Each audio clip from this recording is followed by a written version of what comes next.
திருநெல்வேலி மாநகராட்சி மாமன்ற கூட்டத்தில் ஆணையாளரை பணியிடை நீக்கம் செய்யக்கோரி அவையில் கடும் வாக்குவாதம் ஏற்பட்ட நிலையில் மதிமுக கவுன்சிலர் சங்கீதா வெளிநடப்பு செய்தார்.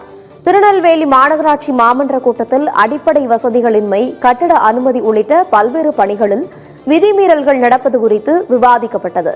அப்போது திமுக கூட்டணியில் அங்கம் வகிக்கும் மதிமுகவை சேர்ந்த 41வது வார்டு கவுன்சிலரான சங்கீதா என்பவர் மேயர் ராமகிருஷ்ணன் மற்றும் ஆணையாளர் சுகபத்ரா ஆகியோர் மீது கடும் குற்றச்சாட்டுகளை முன்வைத்து அவையிலிருந்து வெளிநடப்பு செய்தார்.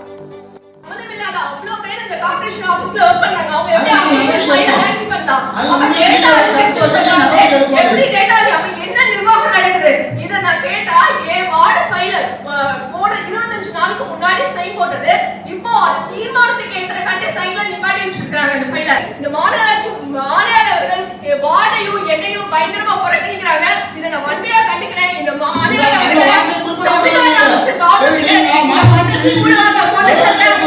ஆணையாளர்களை பணிநீக்கம் செய்து வேற நேர்மையான ஐஏஎஸ் அதிகாரியை போடணும்னு தமிழ்நாடு அரசுக்கு பரிந்துரை செய்து இந்த மாற்றத்தை விட்டு வெளிநடப்பு செய்வேன். இங்க பேச வேண்டிய